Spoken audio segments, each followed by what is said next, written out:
Hi friends, welcome back. In this session, I'm going to teach you the rules for using the 7 most important punctuation marks so that you can write correct English without making any mistakes. We are going to start with terminal punctuation. Terminal means the end. So terminal punctuation marks are what we use to end a sentence. There are 3 types of terminal punctuation: period, exclamation mark, and question mark. First, let's take a look at period. In the American English, it's called as period, while in the British English, it's called as full stop. The full stop is used to mark the end of 2 types of sentences: declarative and imperative sentences. We look into some examples. I teach English. We had pizza for dinner last night. If it rains tomorrow, I'll bring my umbrella. These sentences are called as declarative sentences because they declare something, they give us some information. And at the end of each declarative sentence, you see a period or a full stop. Whereas imperative sentences are commands or requests. Please don't feed the animals. Let me know what time your flight arrives. If it rains tomorrow, bring your umbrella. Let's now turn to the exclamation mark. It's used to convey strong emotion or feeling. Look at these 2 sentences. They both mean the same thing. The first sentence, which ends with a full stop, has no special emotion. That is why we use the exclamation mark. I'm really excited about my new job. It tells the reader to read the sentence with emotion or feelings. In the next sentence, if you come late tomorrow, you're fired. Imagine a boss saying this to his worker. So this sentence expresses anger. In the same way, you can show many other feelings, including surprise, joy, fear, etc., using the exclamation mark. Now both these sentences are declarative, but you can also use the exclamation mark in an imperative sentence, like this one. Johnny, don't play with your food. You can imagine a mother saying that angrily to her son. So it's a strict command. Another place where we use the exclamation mark is after interjections.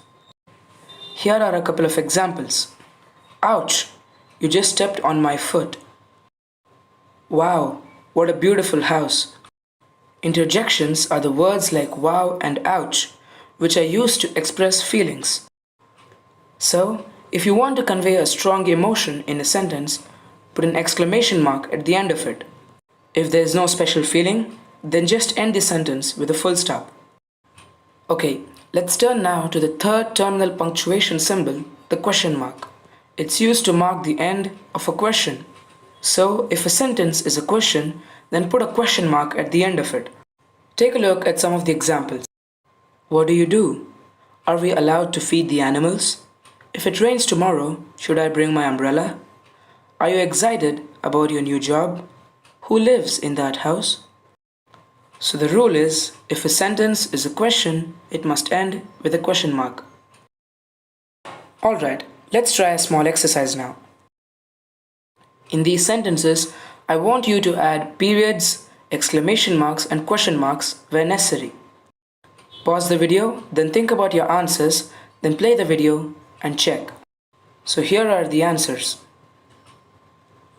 If you want to, stop the video, check your answers, then play the video and continue. Now let's take a quick note on spacing. Notice that there is no space between the last letter of a sentence and the terminal punctuation mark. If you put a space there, it's wrong.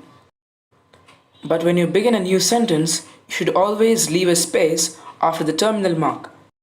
And you should start the new sentence with a capital letter. Capital letters are called as uppercase letters, while small letters are called as lowercase letters. So now let's move on to the next topic. Pauses. There are again 3 marks that fall under this category: the comma, the semicolon, and the colon. These are called pauses because they are used to tell the reader to stop briefly for a moment and then continue reading. Let's start with the comma. Yes, it's pronounced as comma and not comma or coma. This mark has four main uses. The first use is to separate items in a list. For example, we need to buy milk, eggs, flour, and sugar for the cake. There are four items in this list, separated by commas. Notice how we naturally pause after each comma in the sentence. Milk, eggs, flour, and sugar. The job of the commas is to show these pauses. Now, if there are only two items, don't use a comma. We need to buy eggs and flour for the cake. But if you have more than two, put a comma after every list item except the last. Also notice that there is no space before the commas, but there is a space after each one. This is the correct formatting. Please remember that. Let's take a look at two more examples. The car is spacious, stylish, and affordable. Why don't you go upstairs, take a shower, and get ready to leave? In this last sentence, the list items are not just words, they are verb phrases. So this is the first use. The second use of the comma is to separate the words that are not part of the sentence. Have a look at this example. Unfortunately, he missed his flight. In this sentence, he missed his flight is the main sentence. Well, unfortunately is an extra. It just expresses the opinion about the sentence. This type of word is called as a sentence adverb. Words like frankly, hopefully, sadly, and unfortunately are called as sentence adverbs. One more sentence. Frankly, I don't care whether she agrees with my decision or not. Here, frankly is the opinion word, the sentence adverb. In both these examples, the comma helps to set sentence adverb apart from the main sentence. Another form of information is the form of address, like names. Emma, can you come here and help me with this? Emma is a name. The words such as sir or madam are also forms of address. Sir, please have a seat. Ma'am, can I get you something to drink? Notice the commas after the name and after sir and ma'am. This brings us to an important point in formal letters and emails. In the salutation, that is, in the greeting, we use dear. Dear sir, dear madam, dear sir or madam, or the name of a person like dear Sita. Should you put a comma at the end? Well, the answer is different for American and British English. In British English, you always put a comma at the end, but in American English, a colon should be used instead of a comma. In the closing, the most common formal expressions are yours faithfully, yours sincerely, yours truly. But after all of these, you should always put a comma. This is true for both American and British English. The third use of the comma is to separate linking words, like however, therefore, for example, in fact, of course, etc. These words connect one sentence to another sentence. Here are some examples. Her parents wanted her to be a doctor. However, she had other plans. This is a great book. In fact, it's one of the best I have ever read. In these sentences, the words however and in fact are at the beginning of the sentence, and there is a comma after them. But they can also occur in the middle of the sentence like this, and the meaning of this is still the same. Now you can see that we use two commas to clearly separate the linking words from the rest of the sentence. Sometimes the linking words can also occur at the end. In such cases, one comma is enough because the sentence then ends with a period. The fourth use of the comma is with clauses. But what is a clause? A clause is just like a sentence. Here are two examples. We went to the beach last weekend. When Rahul gets home from work. Notice that the first one is a full and complete sentence, so it is an independent clause. But the second one is not a complete sentence. If I say when Rahul gets home from work, you will ask, okay, what does he do next? So this is a dependent clause. We need to finish the sentence by adding an independent clause. When Rahul gets home from work, he watches TV for an hour. The first clause, when Rahul gets home from work, is a dependent clause because it depends on an independent clause. He watches TV for an hour to become a complete sentence. The dependent clause is also called as the subordinate clause, but it means the same thing. Remember that an independent clause is a complete sentence, whereas a dependent clause or a subordinate clause is incomplete and gets completed when an independent clause is added. Now let's talk about the correct use of clauses with commas. There are 6 sentences on the screen.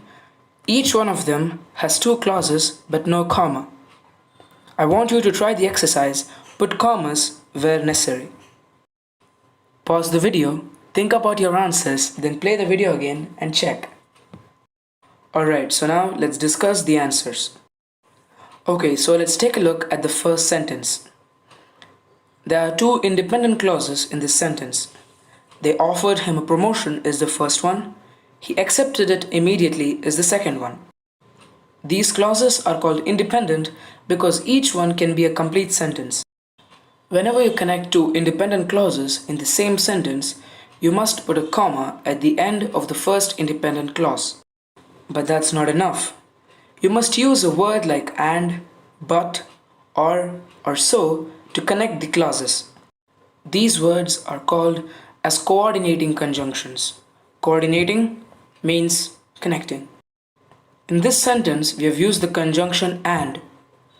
And if we don't use the conjunction, it's an error, and it's called as a comma splice. That is when you just use a comma to connect 2 independent clauses.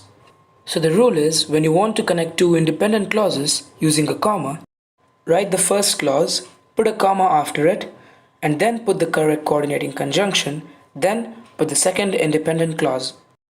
Here are some more examples. I waited for the doctor for over 2 hours, but she never came. We can go out for dinner, or we can just order in some Chinese.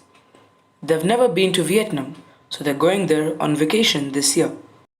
In all of these, we have 2 independent clauses connected by a comma and then a conjunction. The exercise sentences 2 and 3 deal with connecting a dependent clause to an independent clause. In the second sentence, the dependent clause is if you study more because it is not complete, and the independent clause is your grades might improve because it is a complete sentence. So here's the rule. If the dependent or the subordinate clause comes first, then put a comma after it.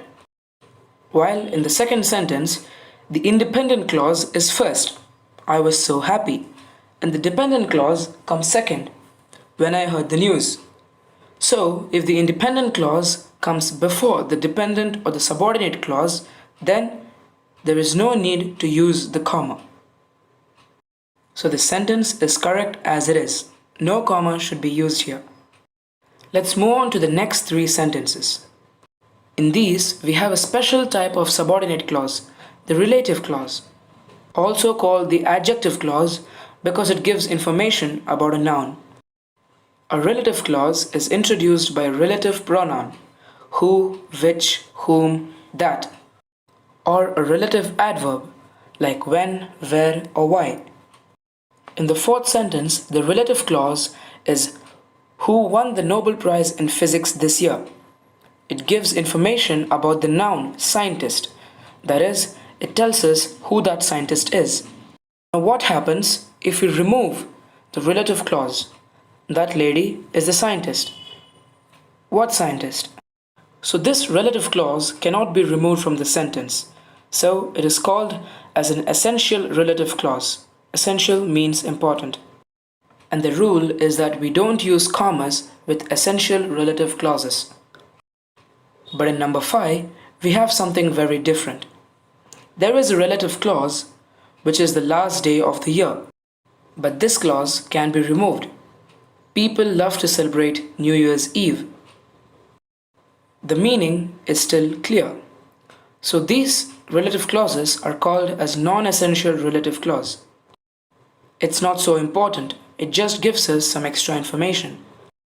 We separate non-essential relative clauses with a comma. Okay, but what about number 6? Here you have the relative clause at the middle of the sentence, whom you met at the party. It gives information about Oliver. So let me ask you, is this essential or non-essential? It's non-essential because you can remove it and the sentence still makes sense. My friend Oliver just got a job at Apple. We separate it from the rest of the sentence, but we use two commas this time because the relative clause is in the middle of the sentence. So these are all the rules for punctuating clauses correctly. Let's do another exercise now. This time it's for all the uses of the comma. Stop the video, put commas in the correct places in the sentences, then play the video and check your answers. Okay, so here are the answers. If you want to stop the video again, check your answers, then play the video and continue. We'll discuss about semicolon and colon in the next class. Thank you.